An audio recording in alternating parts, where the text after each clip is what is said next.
Welcome to the Caribbean Cricket Podcast, your one-stop shop for all things West Indies cricket. By the fans, for the fans.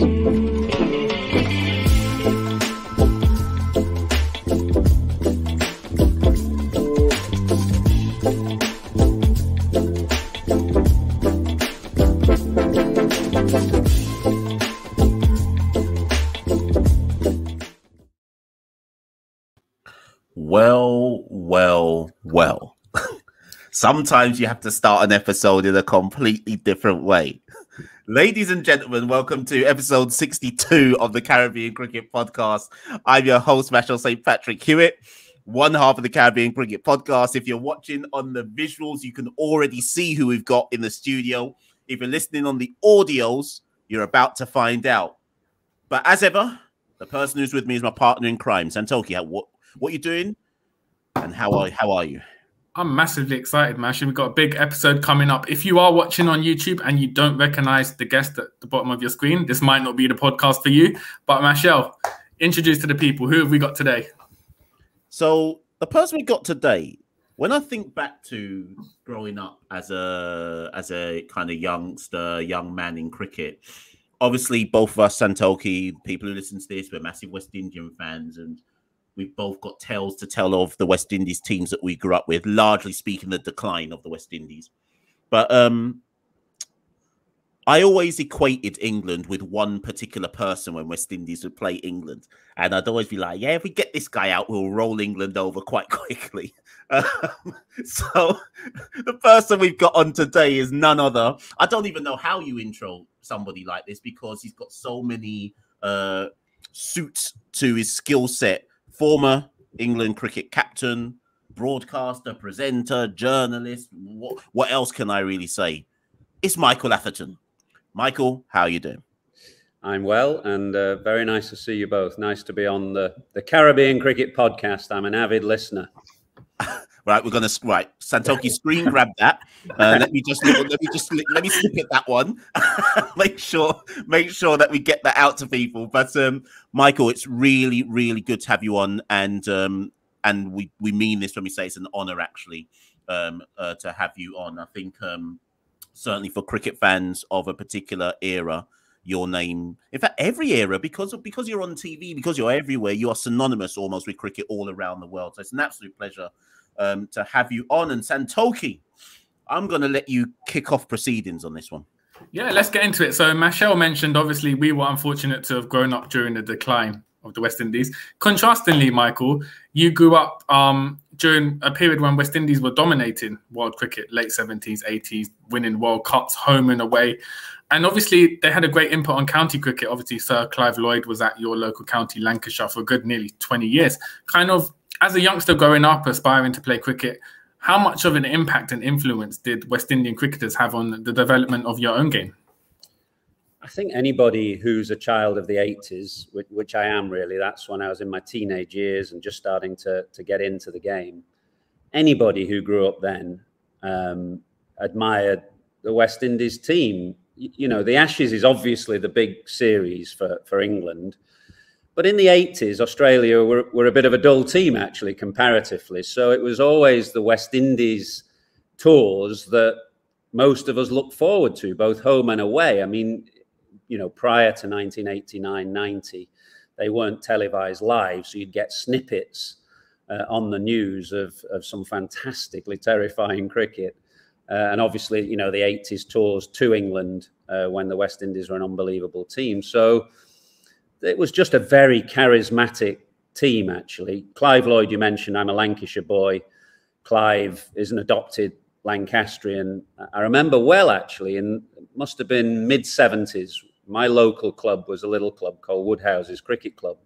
And our overseas player, when he just retired from Lancashire, was Farouk Engineer, who was the other overseas player with Clive at Lancashire. And every year, he played for us for about 3 years, and we'd give him a little benefit match at the end of the season. And he'd bring the Lancashire team to play against Woodhouses. So I vividly remember Clive and Michael Holding coming to my little cricket club in about 1976, which was a real thrill. So Clive was kind of my favourite cricketer growing up. West Indies were just a very fantastic team to watch. Yeah, most definitely, and it's interesting. Obviously, you've got that experience coming up through the 80s, and it might be a bit of a quick kind of segue into this topic, but I am intrigued to kind of go here first. You had pleasure, no, let's say displeasure, and then probably pleasure of playing West Indies. Let me explain what I mean by that. You would have played when we were still dominant and still been playing as we started to basically when it started to turn and people could actually get at us. And when we've had like Fazir Mohammed on, and we had Phil Simmons on, and kind of spoke to them about when did they notice that the decline was coming? What was the key turning point? But we've never actually asked a player who played through the transition for the West Indies as to when they experienced, when they thought they're not that good anymore. I'm just intrigued to know if you ever felt that, or if it just kind of came out of the blue for somebody playing them. Well, I can tell you the first time I played against the West Indies, which was 1991 at Headingley, and Viv was captain, and the attack was Malcolm, Patrick Patterson, Curtly Ambrose, Courtney Walsh, Desi at the top of the order, Viv in the middle, Douge behind the stumps. That was a fantastic team. And I absolutely remember their warm-up, funnily enough. The first day of the test match at Headingley, I was only a young kid. I was kind of 22 or something. And I remember watching this team just do their lap round the ground and their warm-up. And they had such an aura about them. I think Dennis Waite was still the physio. I might be wrong. And he led them round. And they kind of did these stretches, and then they all got up and high-fived each other. And I just thought, oh, my God, who are these guys? They had an unbelievable aura. Obviously, some great players there. Funnily enough, I also remember that test match, the toss. In those days, you had, I mean, it's such a paraphernalia now out of the toss, millions of camera crews and radio and all that kind of thing. Back then, it was just the two captains. And I remember Gucci walking out with Viv to toss up at Headingley. And Viv won the toss. And, he said, what we're going to do. And Viv said, I'll let you know. So the two captains kind of trooped back in, because you only have to let the captain know 10 minutes before the start of play what they're doing. It would be different now with the camera crew. And I remember us all just sat in the dressing room waiting for Viv to knock on the door to let us know. And he eventually knocked on the door opened, and he just stood there looking around, and he said, you guys come back. And we thought, oh, no. So they had this, tremendous aura about them. I don't think, my last series against West Indies was 2001 in England. We won for the first time. But Courtney and Curtly were still playing. That was the game where they walked off arm in arm, of course, at the Oval.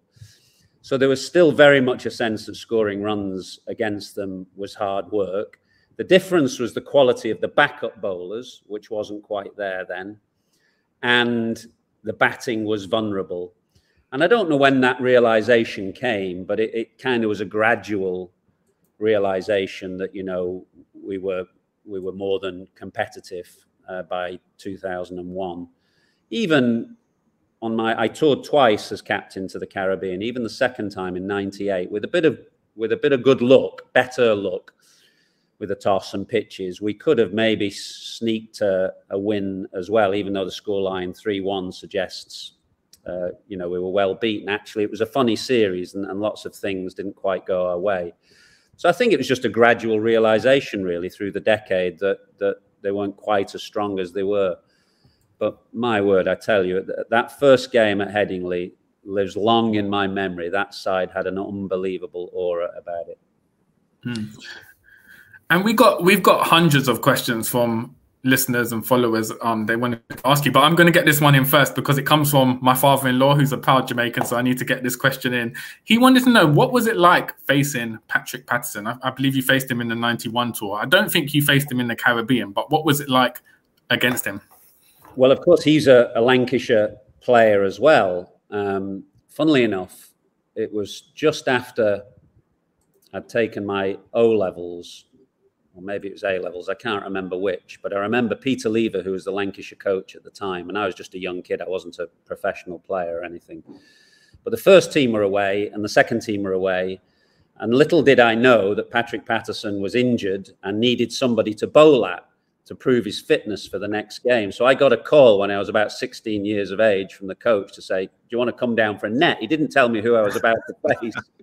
And I got there and Patrick had marked out his run and was about to undergo a fitness test. So that's the first time I played or batted against Patrick. I had the great honour of playing with him because he was our overseas player when I started at Lancashire. Him and Wasim Akram were our two overseas players, and you could only play one. You could have two on your staff, but you could only play one. So we used to alternate them, and the one that wasn't playing would go and play in the second team. So some poor kid in the second team would turn up and they'd have to face either Wasim Akram or Patrick Patterson. Pato was tremendously quick. I mean, he was such a strong, physically strong bowler. And, you know, when he was really running in, you'd see the kind of spikes of his boots. He had that big, high front foot that would jump up. And yeah, I mean, I was lucky really because the lads who played in the 80s, that 86 tour, was it, or 84 tour, I can't remember which, they said there was a pitch at Sabina which was a little bit ridged. And he was, of course, I think it might have been his first test match on his home ground. And they said he was unbelievably quick. And Jeffrey Dujon, who I've commentated with from time to time, you know, I've asked him who hit the gloves hardest of all those great fast bowlers that they had. And he said Patrick was as quick as any of them. So, yeah. It's quite interesting because already just in the opening kind of 10 minutes, we've mentioned Clive Lloyd, Farouk Engineer, Patrick Patterson, Courtney, Kirtley, Viv. Now, all of these players played extensively in England. And I'm intrigued what your view is going to be on this kind of next question, Mike, because as the years have gone by and as West Indies have kind of declined particularly in red ball cricket, we've seen less or fewer and fewer West Indians play in English county cricket. But then at the same time, the current narrative is that English county cricket isn't good anyway. But for West Indians, a lot of us, and I'm sure you've spoken to many West Indians, probably during the second test, you will have heard enough in Antigua and in Barbados and on previous tours that there's not enough West Indians playing in county cricket. That used to be the finishing school. But then we hear English cricket aficionados say county cricket doesn't even help England cricketers. So what's your views? I'm intrigued as to your views on that as to, I guess, would it benefit West Indies to have more West Indians playing county cricket? I mean, last season, Alzari Joseph got a stint at Worcestershire. Craig was at Gloucestershire. Kimar was at Surrey. And that was the most we've... Oh, in fact, Carl Mayers went to Warwickshire in the white ball. So that was the most we've had in a long old time. But I guess, do you catch my drift here? What's your views then on the setup versus West Indian experience and so on and so forth? Well, I mean, there are some issues with county cricket, principally when it's played. It's played very early and very late in the season.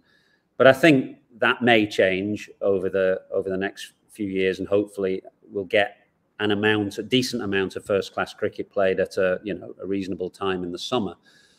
And I still think it's a valuable experience for anybody, actually.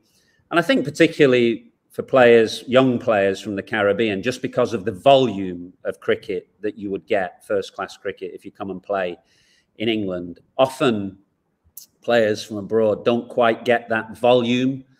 And therefore, you know, how many domestic first-class games? I know because of COVID, there's only been a couple in the last couple of years here.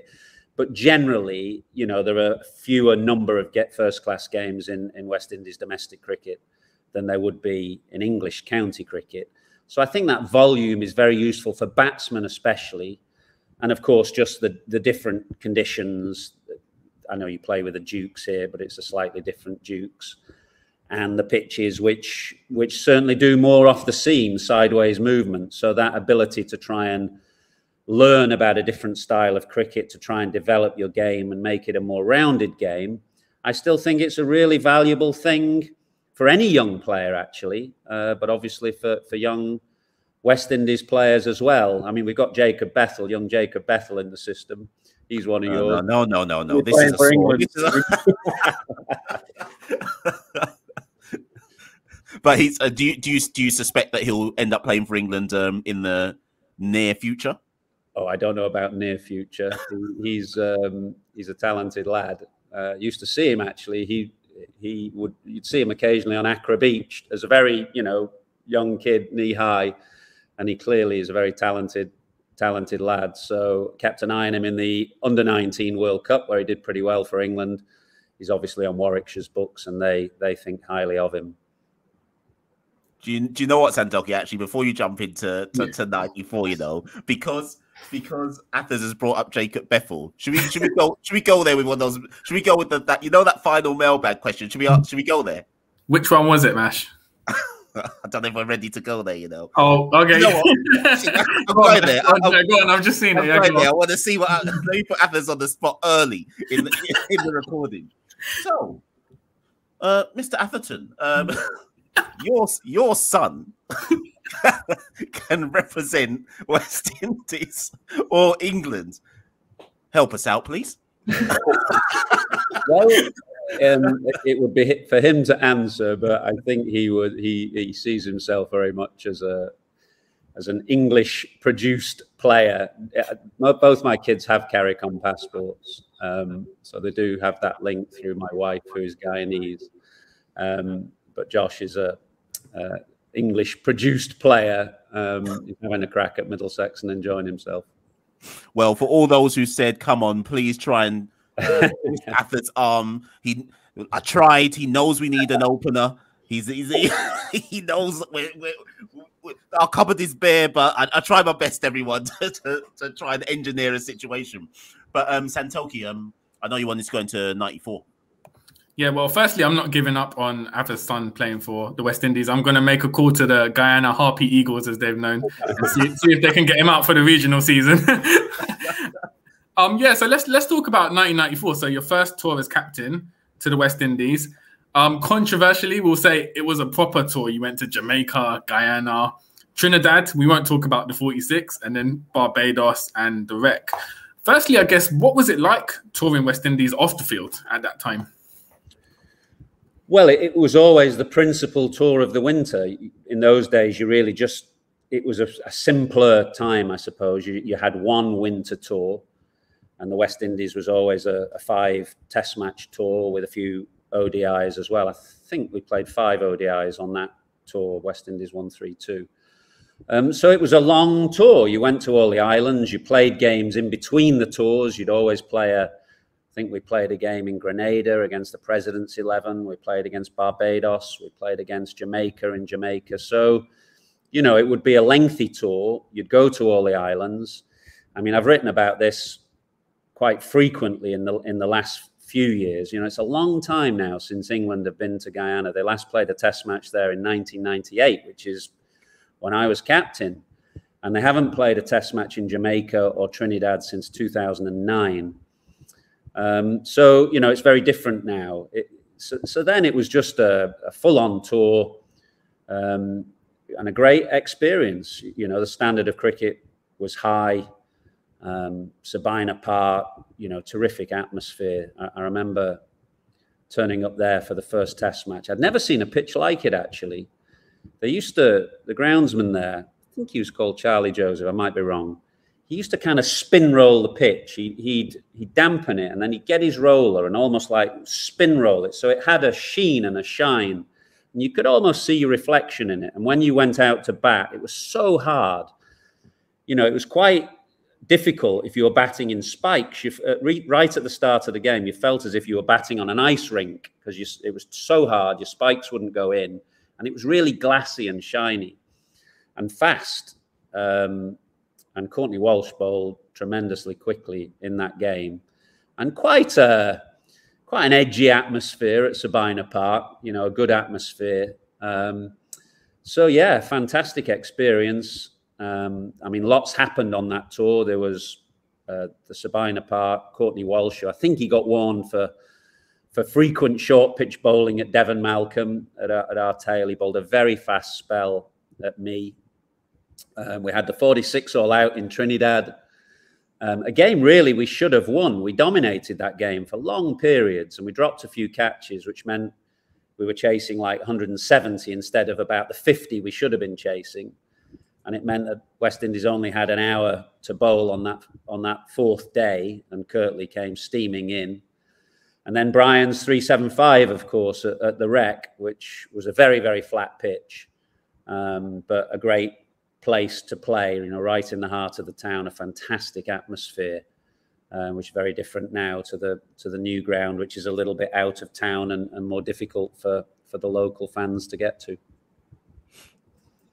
Do you kind of look back at those kind of 5 test tours? Obviously, cricket's changed, the global calendar's changed, there's so much white ball, etc., and that's not a bad thing, but I'm just saying times have changed. But when you go, so obviously you're in the Caribbean right now, so we've got a tour of Antigua, Barbados, Grenada. What's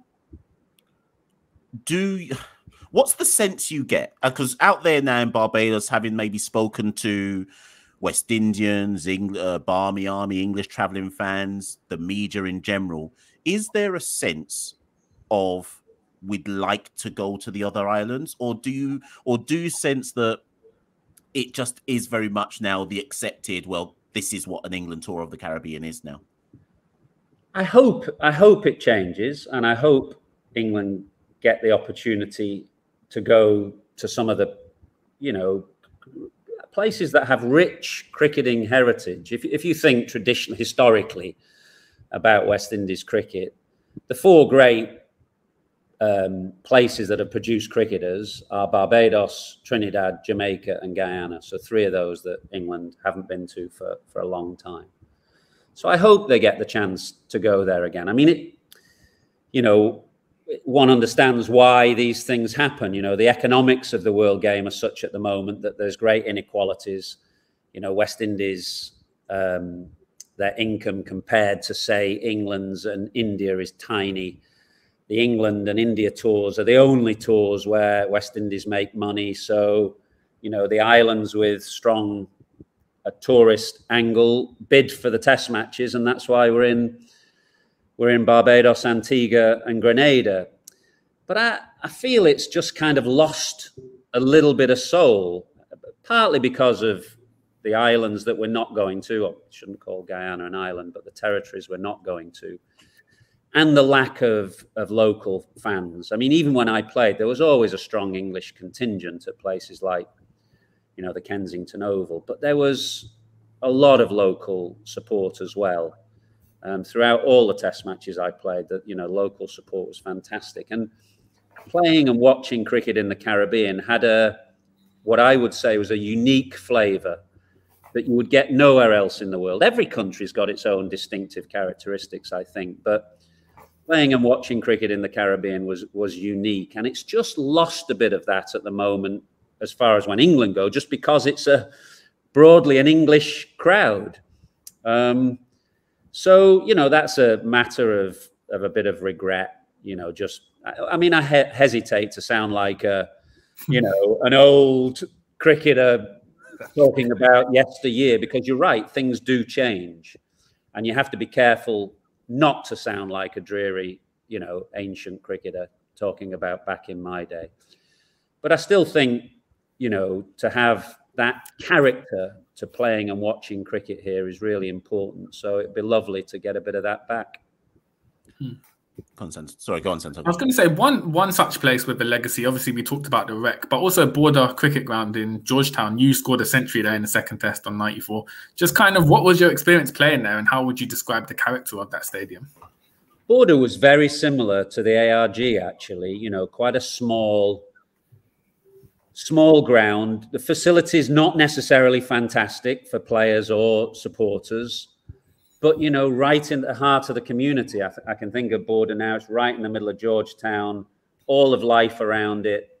You just kind of, you'd be in there amongst it, really. I can remember you know, supporters sitting in the trees outside the ground to get a view of the cricket. You know, you had a sense that it was a really important event. I mean, it was a very flat pitch, I have to say, and that's probably why I got 100 there. It was a very slow, low pitch, not dissimilar to the two we've just seen in this series. So that, I mean, it wasn't a great surface for cricket then, but it was a very atmospheric ground, in the same way that the ARG is and was. You know, in a sense of being at the heart of the community, and a wonderful place to play. I thoroughly enjoyed the 2 test matches that I did play there. And you mentioned your wife has obviously got a Guyanese background, so I'm assuming you would have been to Guyana outside of cricketing reasons. How would you kind of describe the country? What's your experiences of going to Guyana?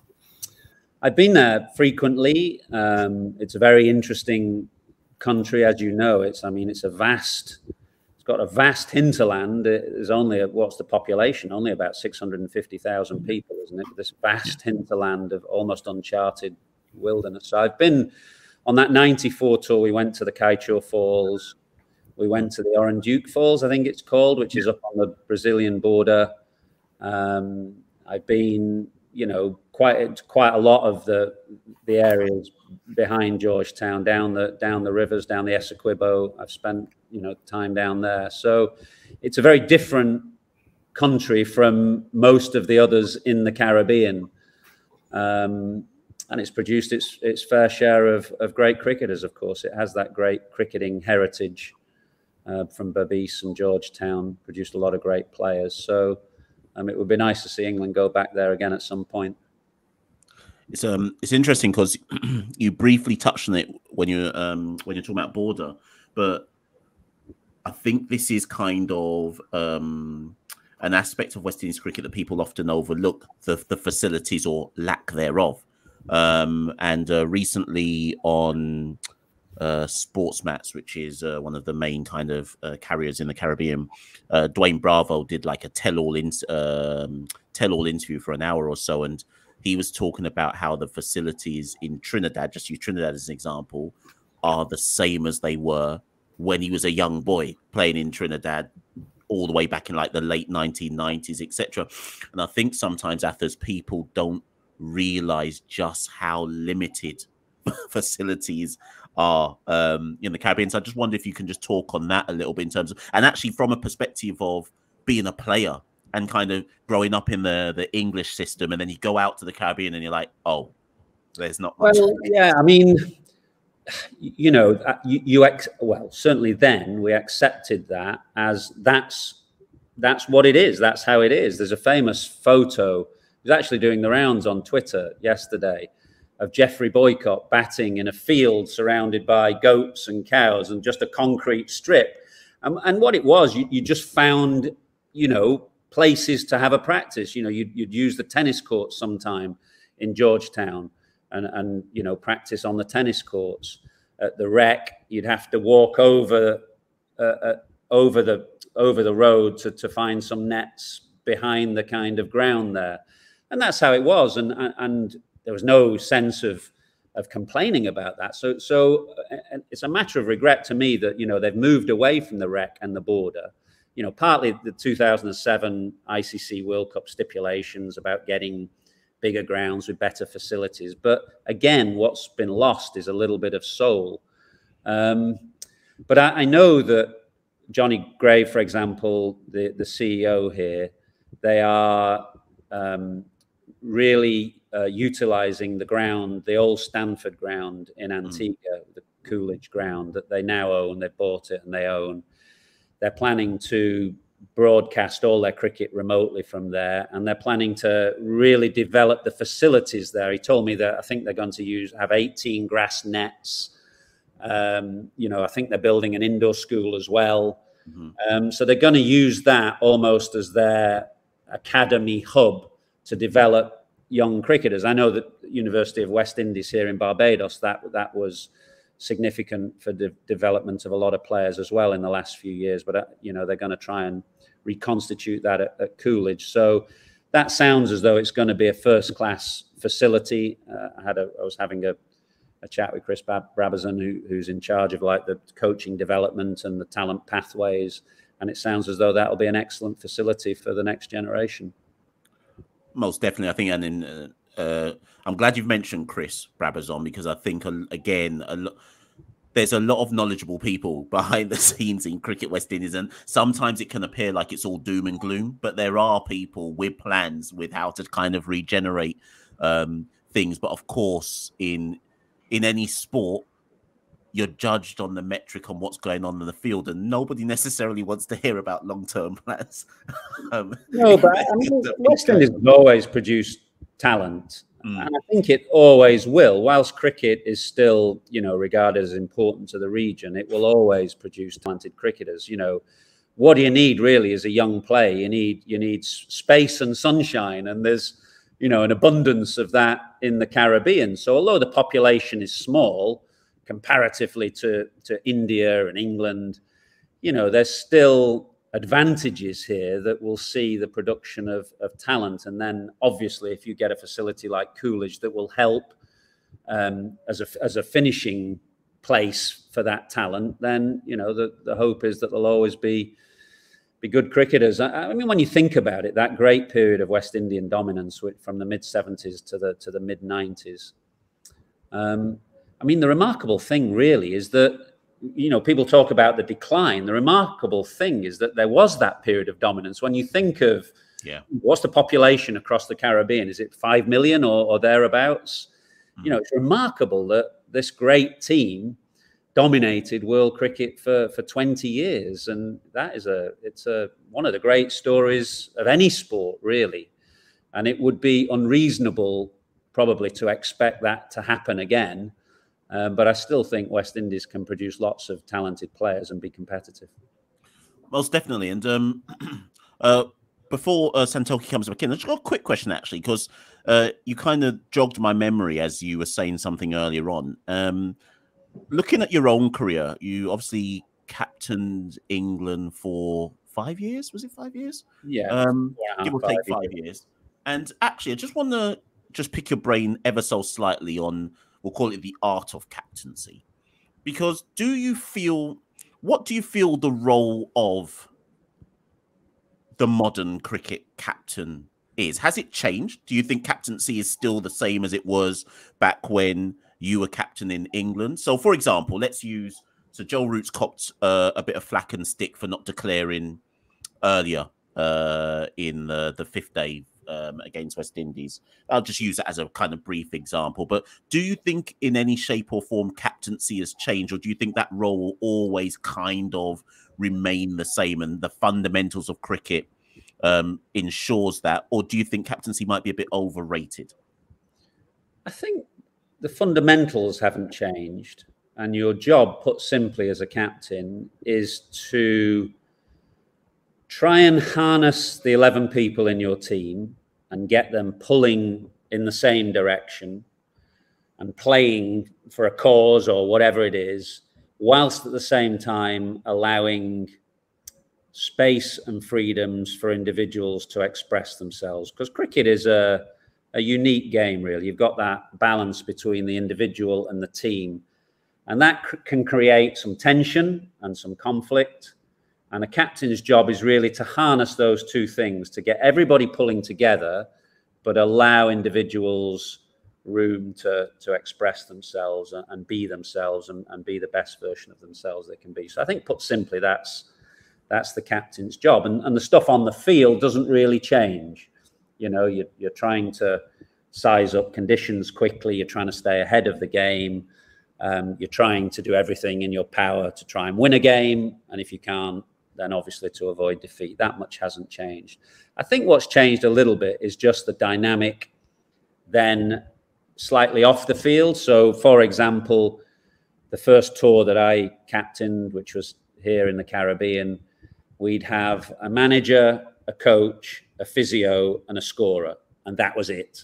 That was your backroom staff, if you like. So you were very much in charge. You ran the show as captain. Whereas now, obviously, the role of the coach is more significant than it was. England have probably got about 18 backroom staff here. I don't know exactly how many, but they've had as many as 18 in the recent past. So that dynamic has shifted, I think. Probably the captain has a bit more help off the field than he did have, and a few more people, you know, either to get in the way, which can not necessarily be helpful, or to help out on the training days and practice days. So it's changed a little bit, but the fundamentals of trying to get the best out of your players and your team and finding ways to win, I think, remain the same, to be honest. Mm. So if we fast forward to the current series, obviously, as of recording, we're 2 tests into it. The good news is West Indies haven't lost yet, and hopefully it stays that way. But there's been 2 main talking points off the field. It's kind of blighted kind of discussions about this series. The first one is obviously the nature of the pitches, and the second is the lack of local fans so far at the games in Antigua and Barbados. So, Mike, you've been there covering the games. What have you made of it all so far? Well, the pitches have not been good. They've been disappointing, just because they've been so slow, you know, and probably no other sport is as impacted by the conditions as cricket. Of course, the great players can transcend the conditions, but, you know, these are 2 fairly average teams, I would say. Certainly looking at the World Test Championship, that would suggest so, and probably looking at the action on the field. You know, the players have done their best, obviously, but you wouldn't say it's the greatest England team we've ever seen, nor the greatest West Indies team. But the pitches have not really allowed the players to flourish. You know, no English player would expect to come to the Caribbean and see the ball darting off the seam. That would be unreasonable. But what you hope for is a bit of pace and bounce, or a bit more pace and bounce than we've seen. And with a bit more pace and bounce, that would allow both batsmen and bowlers to flourish. Batsmen would find it easier to play their shots. The quicker bowlers on either side would find a bit more in it for them. And I think that would elevate the standard of the cricket. So that's been disappointing so far. I mean, Antigua was very slow. Barbados, by the standards of Kensington Oval, that was a really slow pitch. And again, the local crowds, you know, we touched on it before, really, and it's a shame. I think, you know, the cricket loses something. You lose that essential Caribbean nature of the cricket and the crowd here, which was always fantastic. So those 2 aspects have been a little bit disappointing. I have to say, I thought Craig Brathwaite was magnificent in this Test match. You know, once England got to 500, West Indies can't really win the game. And therefore, you know, he just had designs on not losing, and he was the difference. He, you know, if he'd have got out to Jack Leach at any stage, England would have won that game, most probably. So that the level of concentration, the physicality of it, I think he was only off the field for 20 overs, 19.1 overs in the whole Test match. So that was a really top-class effort from Craig. But yeah, the pitches have made it very difficult. Fingers crossed for something a bit more in Grenada that will allow the players to express themselves a bit better. Just touching slightly on that Craig innings, because when I was prepping for this, of course, I remembered your 185 versus South Africa. And the reason I referenced that is I'm trying to remember how many balls that took you. I swear, how many? It was a lot. It was a lot. But the reason I reference that is because obviously everybody kind of watched Craig's innings and they go, the kind of the mental fortitude, etc. But you've experienced something like that where you've just dug in. That 185 is probably, I don't know if you'd call that your best innings. I certainly think it was the best I've seen from you given the context and the bowling attack. But and you're an opening batsman as well. As an opening batsman who plays an innings like that, what type of mental zone are you in? Like, so when you did that 185, were you even aware of anybody outside of the sphere of the ball and the bat? Do you even notice anything? What type? Are you in a particular zone? Yeah, I think you do get in that zone. And the only times that you really are aware of the stuff outside is when you get to like a 50 or 100 and suddenly, you know, you lift your bat, the crowd's going, and you kind of take it all in. But other than that, you're right. You just get into a bit of a zone. I mean, Craig, for example, he'd had 150 overs in the field as well. And I remember what that's like, because I used to come off a day of Test cricket when I was captain, and you'd usually have a bit of a headache at the end of it because there are so many decisions that you have to make in the day. You know, it's hot here in the Caribbean, and you know, that's exhausting. And so he'd had 150 overs as captain. Then he comes out and bats for more than 150 overs, only 20 overs off, and then he's got to come out and captain again, and then set his stall out to bat for a draw on that final day. So a really fantastic effort from him. And you can see there's players, I was one a bit, Alistair Cook certainly more recently for England, Craig Brathwaite for West Indies.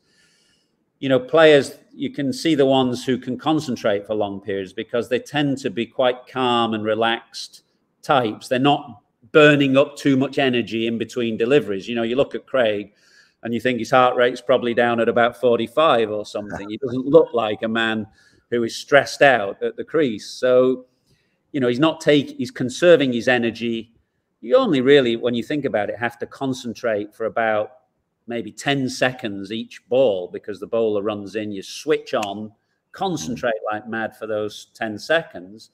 But then the key to batting long periods is the ability to switch off after that, because nobody can really concentrate fully all the time for 6 hours. So that ability to switch on and switch off is vital if you want to play long innings. And you can see with Craig's body language that that's it's either something he's learned or something that is inbuilt in him. You know, he's somebody who can bat for long periods.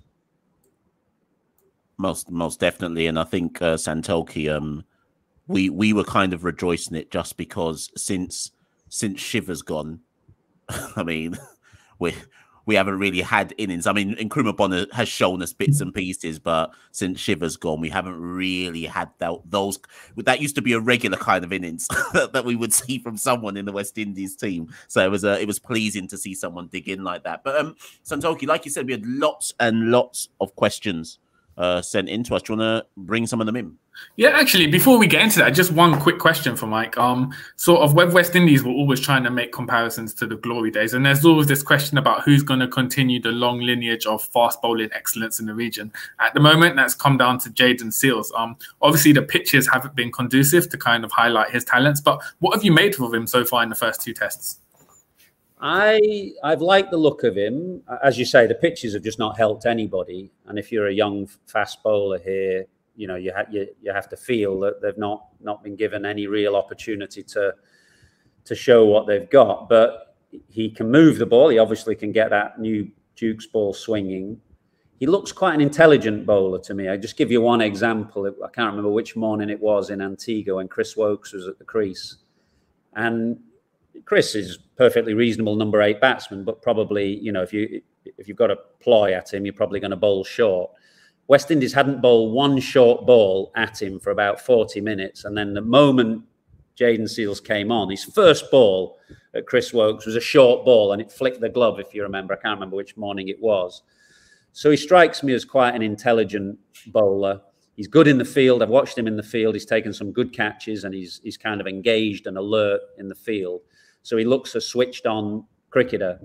So yeah, definitely he's going to be around for a while and hopefully will carry things forward. Most definitely. And so looking into the mailbag, Athers, picking out some of the questions that were thrown at us. So one of them came from Shane Thomas. We were meant to talk about this earlier, but we didn't. So you faced both Kirtley and Courtney, and everybody always associates Kirtley causing you a lot of problems. But I actually think Courtney took more wickets facing you. They both took a lot. They both got me out a lot.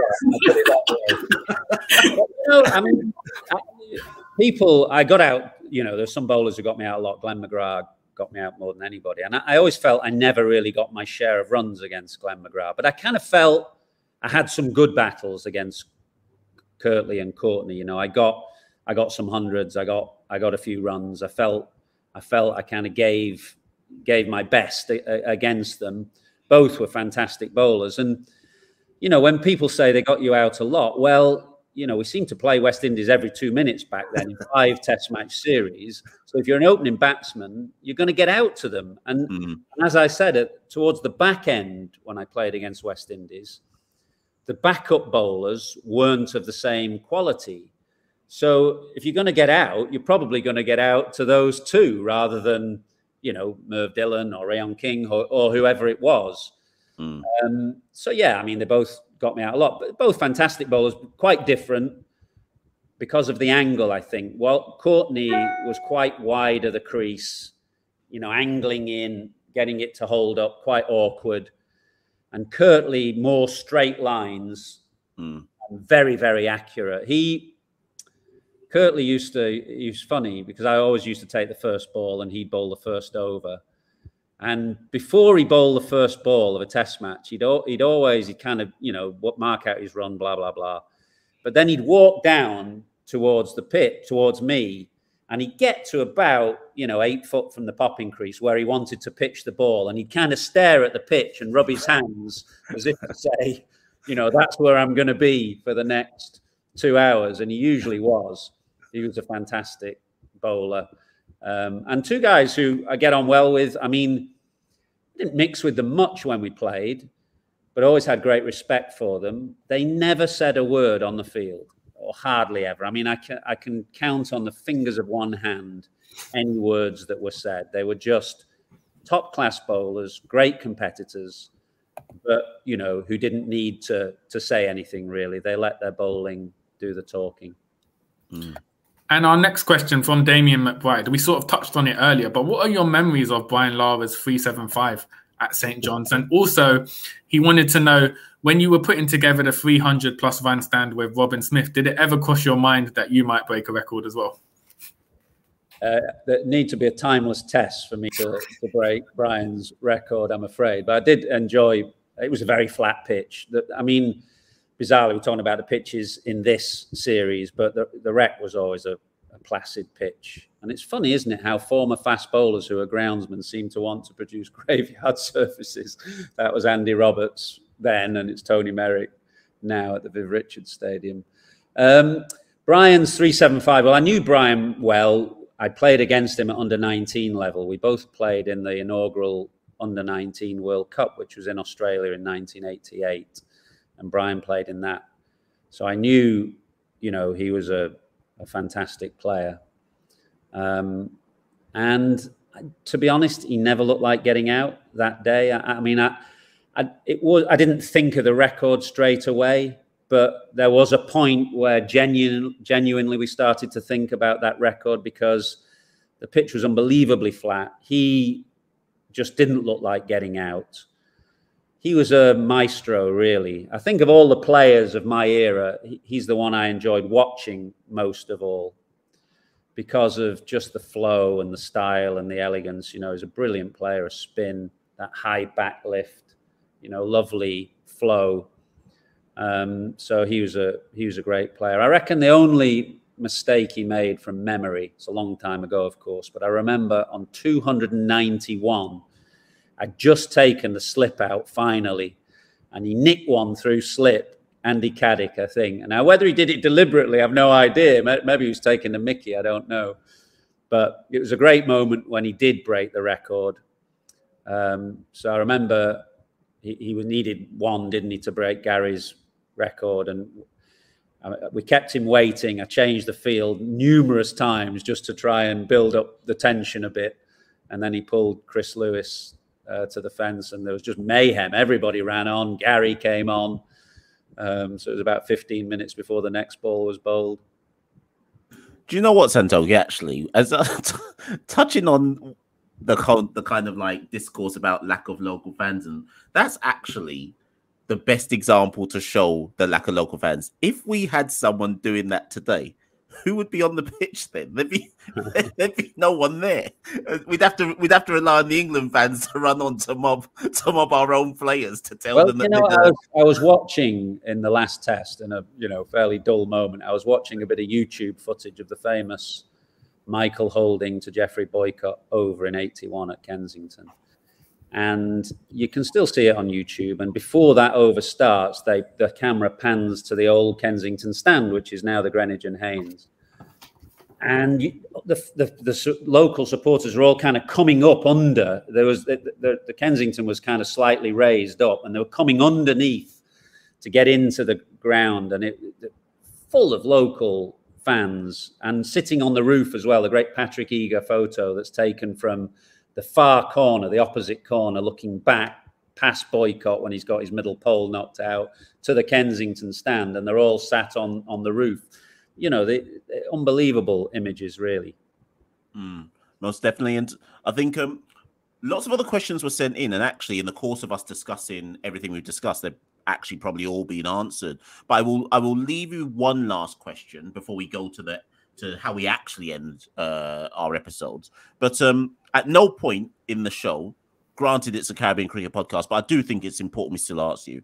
At no point in the show did we actually ask you about the narrative of red ball reset and all of that for England. And let us not forget that in the midst of this tour, West Indies aren't actually bottom of the World Test Championship. It's England who are actually bottom of the World Test Championship. So, I mean, you could go on and on and on and on about it, but do you just see the whole kind of red ball reset as buzzwords? Or how do you actually reflect on this narrative of red ball reset? Is this tour the red ball reset, or does that not really happen until the summer in England? I think if there is such a thing, it's going to be a bit more fundamental than just, you know, the test matches that England are playing right now. So there's lots going on in English cricket. Andrew Strauss is in the process of setting up a high performance review. They need a new managing director. They need a new chairman. The CEO is not going to be around for forever. So there's a lot happening. And I think if there is to be a red ball reset, it will be around the kind of structure of cricket. And it may be that we don't play as much first class cricket as we have been doing, still play 17, 14 games, I think it is. That may come down to 10 or so, who knows. But hopefully those games will start to be played at a decent time of the year. And the standard of first-class cricket in England has to rise. The gap at the moment is slightly too big. So rather than think about the team as such here in the Caribbean, because, you know, there's a few new faces, but, you know, you wouldn't say it looks a team that's going to take England to the top of the tree right now. I think it's more going to be around about the structure and schedules of cricket in England. And that, of course, then will take some time to filter through. Mm-hmm. And I guess, Mash, it's time for the big question. And it's always a big question, but there's added pressure for Michael because obviously he's in the Caribbean at the moment. So depending on what he answers could lead to his passport getting blocked at certain borders. Passport control is going to be tough. So, Mash, do you want to take it away with a question? Yeah. You're under pressure here, Athers. So we got 3 questions that we end the show with here. We're going to go with the hardest one first. Boy, I don't know how you're going to answer this one. I know how this ends. What is your favourite ground to have played in the Caribbean throughout your playing career, and why? I think the old rec, the ARG in Antigua, had a unique atmosphere. Playing and watching cricket there back in the day was like nowhere else, like a 5-day party. The only negative against it was the pitch, which was too flat and didn't produce great quality of cricket. So if you could give me the Sabina Park pitch in the ARG, I'll take that all day long. Yep, I'll take that. The first reference to Sabina from anybody who's ever come on the Caribbean. So I'll take that one. The second question: who is the hardest? Who is the hardest bowler or best bowler actually you faced in your career? Doesn't have to be West Indian. Could be any, yeah. Well, actually, Santoki doesn't have to be West Indian. We'll do 2 parts. West Indian. Yeah, West Indian and non-West Indian. I'm gonna choose Malcolm Marshall. Oh. He was a fantastic bowler, and of course, you're always slightly biased to the people you see and play with or play against when you are really young.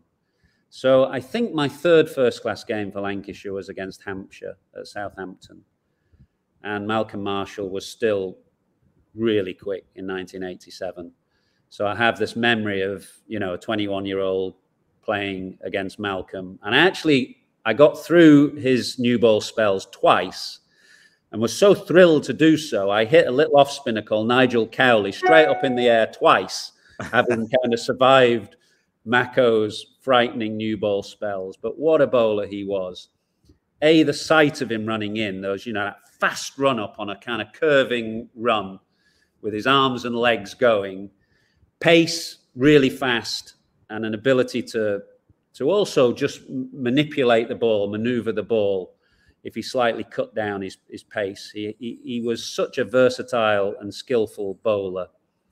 I'm going to choose him, and of course, a great tragedy that he died so young.